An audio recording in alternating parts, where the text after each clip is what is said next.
민주주의의 핵심인 선거를 관리하는 전산 시스템이 이렇게 엉터리인데 어떻게 국민들이 선거 결과를 신뢰할 수 있겠습니까? 선관위도 국정원의 보안 점검 과정에 입회하여 지켜보았지만 자신들이 직접 데이터를 조작한 일이 없다는 변명만 되풀이할 뿐이었습니다. 선관위는 헌법기관이고 사법부 관계자들이 위원으로 있어 영장에 의한 압수수색이나 강제 수사가 사실상 불가능합니다. 스스로 협조하지 않으면 진상규명이 불가능합니다. 지난 24년 4월 총선을 앞두고도 문제 있는 부분에 대한 개선을 요구했지만 제대로 개선되었는지는 알 수 없습니다. 그래서 저는 이번에 국방장관에게 선관위 전산 시스템을 점검하도록 지시한 것입니다. 지난 3일 밤 10시 30분 무장한 계엄군이 중앙선거관리위원회로 진입합니다. 윤석열 대통령이 비상계엄을 선포한 지 10분도 채 안 된 시점입니다. 총을 든 군인들은 이곳 중앙선거관리위원회에 도착한 뒤 미리 준비한 듯 바로 건물 2층으로 올라갔습니다. 건물 2층은 일부 극우 유튜버들이 사전투표 조작 핵심 증거라고 주장하는 통합선거인 명부가 저장된 서버가 있는 곳으로 계엄군은 이 서버를 촬영했습니다.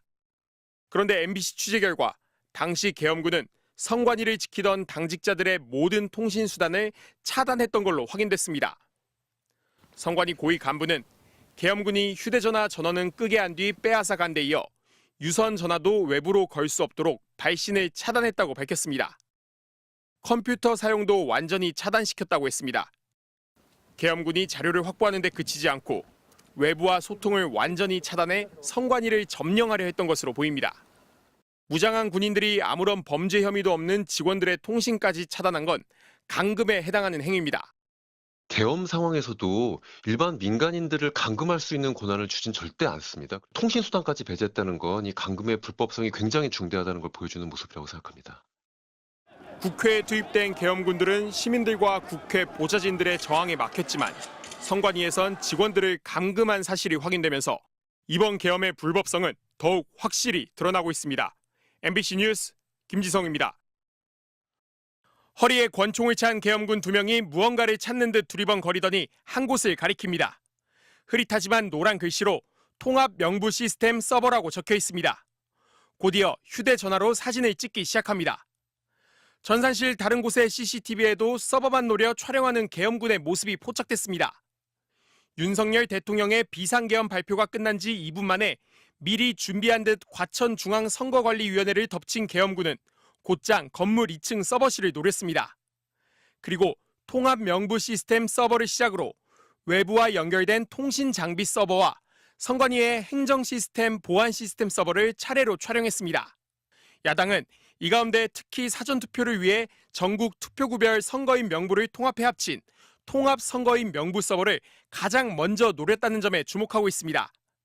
일부 극우 유튜버들은 그동안 사전투표와 본투표 결과가 크게 차이나는 배경에 통합선거인 명부 조작이 있다고 주장해왔습니다.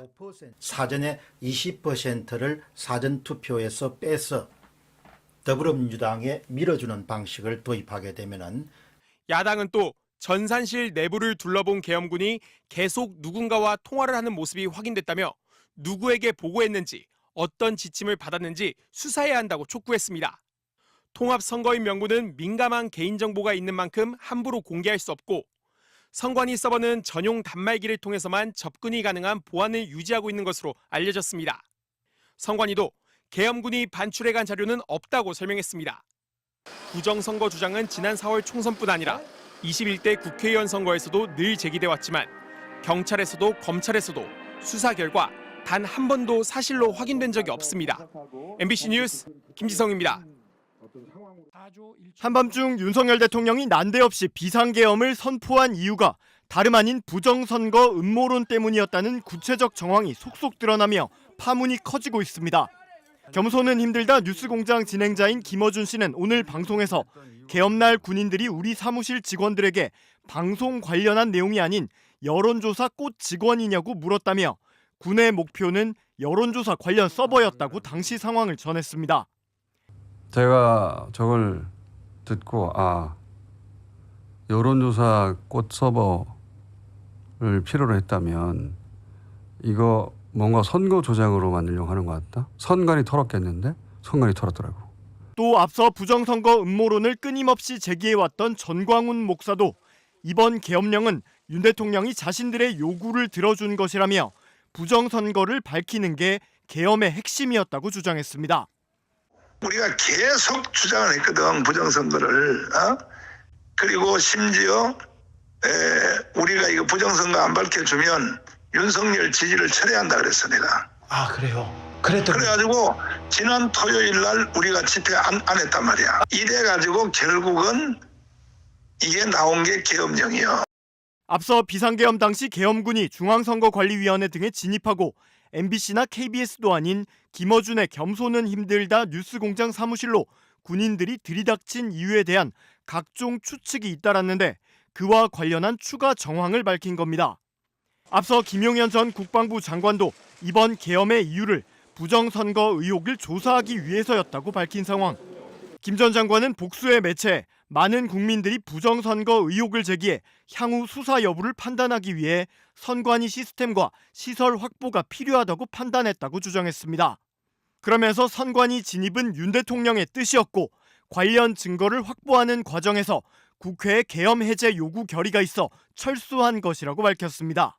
그동안 일부 극우단체와 유튜버들이 주장해온 선거 조작, 부정선거 의혹을 확인하기 위해 계엄군을 움직인 것이 바로 윤 대통령의 뜻이었다는 겁니다.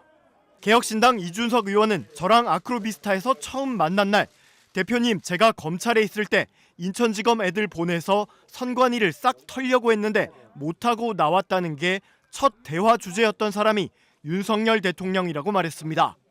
이 의원은 과거 국민의힘 당대표로 있을 때 철저하게 배척했던 부정선거쟁이들이 윤 후보 주변에 꼬이고 그래서 미친 짓을 할 때마다 제가 막아 세우느라 고생했다며 어떻게 보면 윤 대통령 본인이 제일 부정선거에 미친 것이라고 주장했습니다.